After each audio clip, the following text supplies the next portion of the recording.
Good afternoon. I hope you're going to see a bunch of big smiles on faces back here. We got a huge amen, folks, on this storm. I got to tell you, your mayor got a little dusty this morning looking out my window at City Hall as the dawn was beginning to come up over Jacksonville. I am just absolutely beyond grateful that we continue to be so blessed in this city, that we have yet again avoided the worst of one of these monster storms. And I can't wait to tell you how well we did because of these folks and the team that we have that has worked so beautifully together through this process. And I say that not only to brag on them because I am so very proud of them, but to let you know that you have a great number of people who deeply love this city, who are working very hard to protect it in times like this, and I'm extraordinarily proud of them. That said, we'll also tell you some things we want you to keep a lookout for, but let me give you the very latest at this point in terms of the weather. Milton exited the east coast of Florida, thank goodness. He did that near Cape Canaveral earlier this morning. The wind field is expanding offshore, and that's going to further contribute to ongoing surge along our beaches and on the St. Johns River through the afternoon high tide, and there's some concerns going forward with the king tides for the river. We remain right now under a tropical storm surge warning and a tropical storm warning, though we expect the tropical storm warning to drop sometime before 5 o'clock today, very likely. The hurricane and flood watches have been dropped. You still see some minor winds by then, but they'll continue to slow down as the day goes on.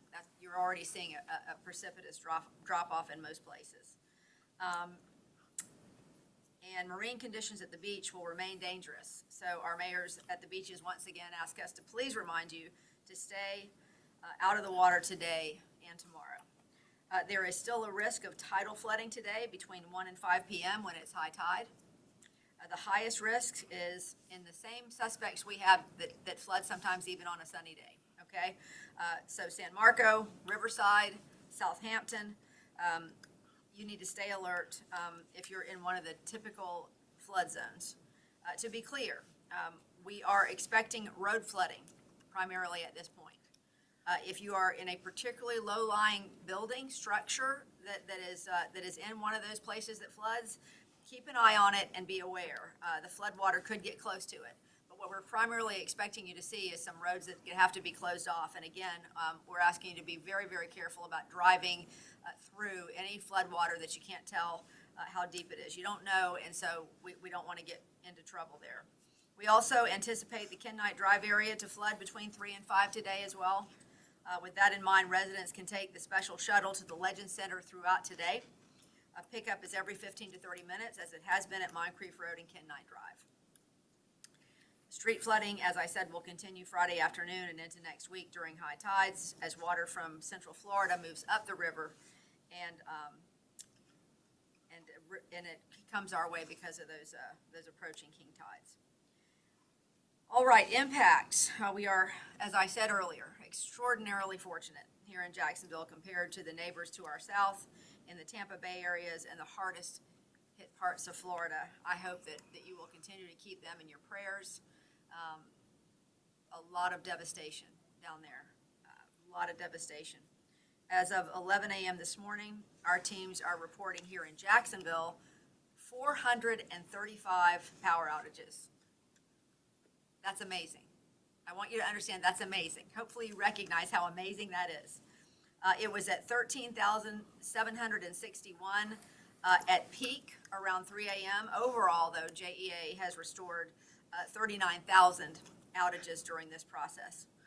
There were 30 weather-related calls to JFRD, 384 to JSO, 14 emergency road access teams or swift water rescue team calls, and all these numbers are way down from Hurricane Helene.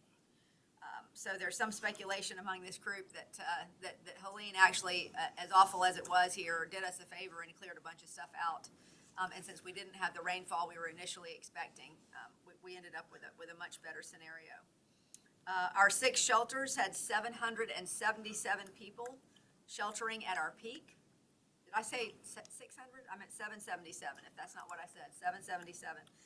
That's 724 general population, 53 special medical needs, and as of 11 a.m., we had a total of 534 people still remaining in our shelters.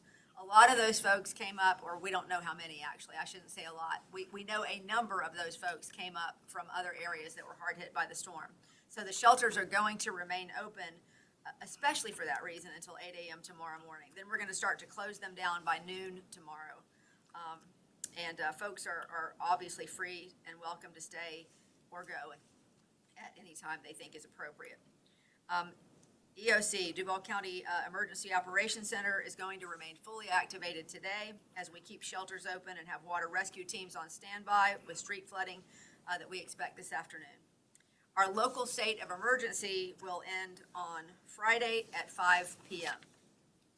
So in terms of return to work and school, a reminder that our non-essential city employees will return to work on Monday, and all of our City of Jacksonville employees the same.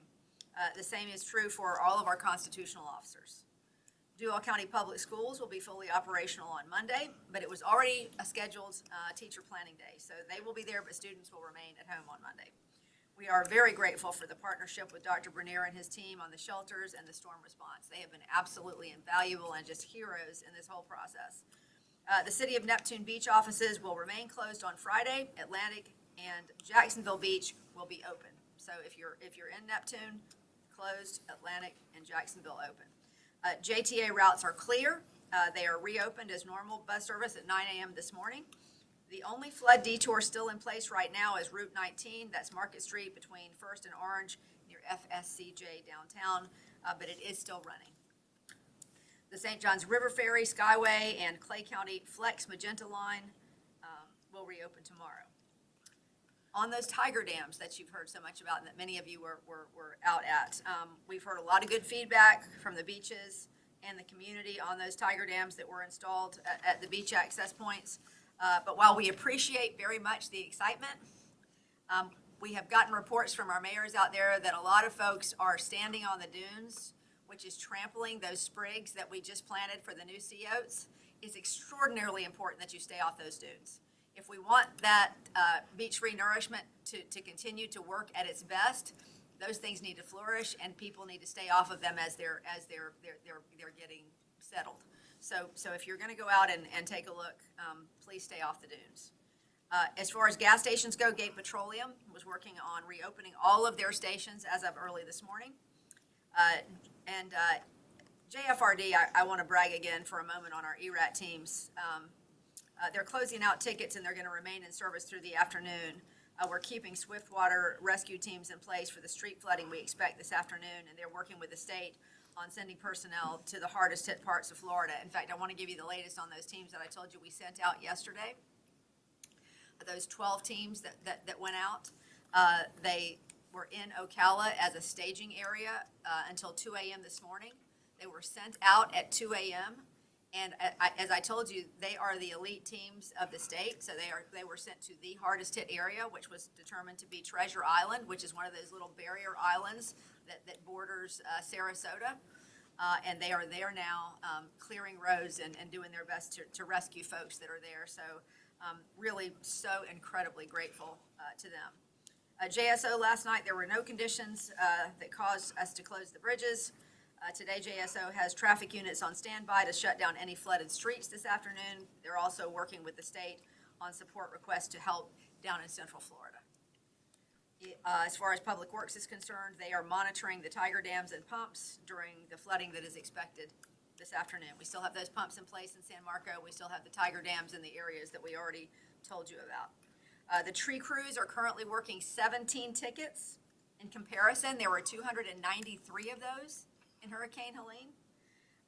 Our waste pickups for today are rescheduled for Thursday. Friday pickups will happen as scheduled. Is that still right? Yes. Okay. Saturday. All right.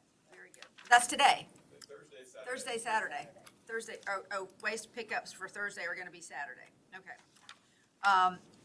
As yard waste pickup resumes, please be mindful that it will take 2 to 3 cycles to pick up all the debris. So please don't put out more debris than our 5 cubic yard limit at a time that we told you about last time. I know everybody wants the debris picked up as quickly as possible, and we are doing our very best to make sure that we can do that. Just a couple of things. Yesterday, we told you, this is just good news stuff. We told you about the City Council, JTA, JEA, and Jacksport donating $300,000 to our local Red Cross. Well, I'm thrilled to tell you now that the Jacksonville Jaguars Foundation is kicking in another $50,000 for the Red Cross, and we're very grateful to them, Shad Khan and Mark Lamping, for that additional contribution. So that's $350,000 to our local Red Cross, who is just doing so much good work during all of this. So thank you to them. I think I have given you the update about our ERAT team. And I want to say again about that team, they are the same team that was in Madison when Helene hit, then went to North Carolina, then came back here and had one night of sleep, and then went back out and are in Treasure Island this morning. So just grateful to JFRD, JSO, the line crews that make up those teams. They're just incredible humans. As far as transportation is concerned, the airport is still open. Airport never closed. There were 25 flights that were canceled as far as we can tell. Passengers, though, are strongly encouraged to check with their respective airlines to verify if their flights are on schedule. Jacksport remains closed today, and they anticipate reopening shore operations tomorrow. They're also coordinating the Carnival Elation cruise ship arrival pending a sign-off from the Coast Guard. And I think if you park your car in one of the city-owned garages downtown or at the King Street Garage, it will be free of charge through tomorrow. And I want to make sure that you all know, too, because we've had some questions from people who said that they were concerned about security at those garages. JSO, as we told you initially, is making sure that there's security at every one of those garages. So don't worry about your cars if they're there. They have been and will continue to patrol that area for security. If you see a down power line, please call 630-CITY. And if you suspect it's a safety issue or something is sparking, of course, we want you to call 911. Our Jack's Ready dashboard that we told you about yesterday is up and fully functional. We've had another 10,000 visitors to that dashboard just overnight. So people are really utilizing it, and we appreciate it because we're putting all the latest information on Jack's Ready. But you can go onto the dashboards and select Jack's Ready and see exactly how that's working. I am really, really proud to say that we've had more than 128,000 citizens that have used that website since we started with this storm process, and that's 4 times what we had with Helene. So people really are doing that. I think that is all that I have for you. So please feel free to ask questions as you wish. I guess these would be for the two chiefs. Have you heard from your men and women who have gone down there? What are you hearing from them? We've gotten a little bit of information, just kind of where they're at right now, but obviously they're all working extremely hard, and so we don't hear a lot of communication when that's going on. And communication is very limited in that area right now, so they're working in some areas that are devastated, as the mayor mentioned, and they'll continue to do that until we have made sure that everybody down there has been rescued. But it is a great partnership between the line crews and JFRD and JSO, and is really becoming a national best model, as we heard out of North Carolina. Since we had sort of a best case scenario in Jacksonville, is there any plan to send additional team members down to the south to help? So we actually have received some potential requests coming from the state, and we're working on seeing if we can staff those as we speak. And once we have that determination made, we'll make those announcements. Anything else?